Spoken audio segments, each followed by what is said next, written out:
Let me just start off with perhaps an open question, which is if you could encapsulate for us what your ultimate AI ambitions look like and how this event plays into it.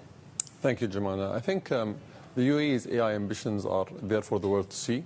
We've started in 2017, and really the results that we're seeing today, both on the software side, the hardware side, and the proactive investments are testament to how these ambitions came to fruition. The AI retreat is actually a Dubai-focused event.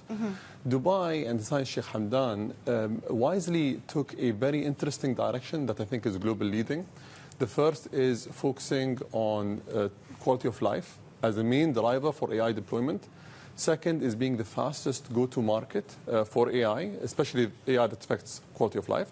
And third, being a talent-focused ecosystem. Dubai currently boasts the biggest number of unicorns, the highest number of AI companies and startups, and as well as a talent ecosystem that really is pioneering on the global front. So this retreat really bolsters that and builds on that. When it comes to your semiconductor ambitions, I get the sense that UAE are a lot more ambitious in terms of the types of semiconductor chips that you want to produce. You want to go for those advanced chips versus, say, a Saudi Arabia, which is initially setting its sights on producing perhaps more basic chips and starting with foundries.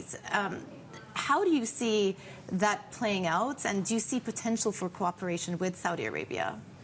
Well, if we're going to talk about the UAE's ambitions in any field or any sector, the main driver always is we want to be number one. And I think it's ingrained in the government, it's ingrained in the people.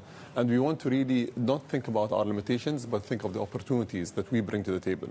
The UAE today is one of the largest trading partners with many countries and regions around the world. It's a very safe political environment. It also hosts the biggest number of companies from around the world, as well as American companies as well. And we're seeing that we are a strategic partner with East and West. Mostly American companies choose the UAE first when they expand. So there is no reason whatsoever for us not to become a preferred partner to produce semiconductors, especially with what we've gone through over the last 50 years as a country in terms of development. Yeah. We've put it out there. I think it now is about the different companies and the different countries actually coming to the table and having these conversations with us. So let's talk about some of those American companies. Yesterday, Apple had this big event. They announced some of their new AI features, also a partnership with OpenAI. Really interesting that Elon Musk was very quick to say that he was going to ban the use of Apple devices within his companies because of concerns about that partnership and his major concerns about privacy and what was being done with the data in the back end. As a government, how closely are you following an announcement like that? And I know, of course, that G42 have their own partnership with OpenAI. So will there be ramifications? So we're following all these announcements closely. I don't think Elon did say that. What Elon said was if it turns out that they're going to deploy ChatGPT and OpenAI's infrastructure on the OS level, then there are some security risks. And I think given the quality of work that they're doing and the secrecy around the advancements that they're pushing forward, it makes a lot of sense for them to think that way. Personally speaking, I think it is going to be case by case. Elon is smart enough to do the right thing, and I think that OpenAI is a competitor today. He's going with the open source approach. They're going with the closed source approach. For Apple, they wanted to work with the market leader. Today, that's OpenAI. I think we're going to see, as they say, the proof is in the pudding. They're going to announce a lot more details as time passes by. As a government, I think it just proves that our bets were in the right place, that Microsoft and OpenAI today chooses the UAE as a preferred partner is a great thing for us. And it also shows that we're able to ride that wave and to be a country that will hopefully become a heavyweight in artificial intelligence in the years to come. Yeah, I mean, the thing with the ability to build these advanced semiconductors and data center ambitions is it's also very much a global business, and you rely on partnerships with some of these key companies from around the world. Again, I thought it was interesting. This is a Bloomberg reporting from a couple of weeks back. The U.S. government appears to be slowing down the granting of licenses for some key chip exports from NVIDIA, from AMD to the Middle East over concerns, again, once more about security and who exactly is going to get access to the chip and the technology behind those chips once they're in the data centers. First of all, let me just ask you, are those concerns founded? So, sometimes you're a victim of the neighborhood you're in. When you say the Middle East, you're talking about a very broad region with hundreds of millions of people. I think concern about chips coming to the Middle East and going to China are founded concerns. Any country that has adversaries would think that way. The UAE has proven to be a strategic partner with the US. I think you've seen alignment on government-to-government level throughout, let's say, the last couple of months and as well the last 50 years. So it's a continuation of a series of reassurances that the UAE has given. I think the decision that's going to be taken in the short to medium term is going to be actually positive for the UAE. I think the US is going to work with the UAE on this, not because of just ignorance. I think the UAE is a strategic partner because of its global logistics capabilities, because of its supply chain capabilities, as well as it today is a role model for a very broad region. Whether we look at Africa or the Middle East or certain parts of the world, they look at the UAE as a key partner. And we can just see what we did in renewables to understand that. Yeah. And the US understands that the opportunity is there. It's about what reassurances we can bring to the table and how we can ensure that it's a partnership that's for the long term.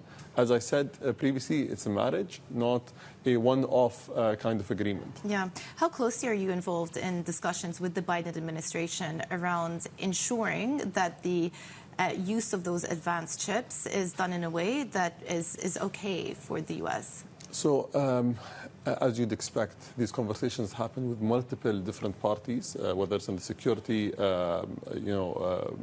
government agencies, whether it's in the Commerce Department and some of the other departments as well, in the U.S. and in the UAE.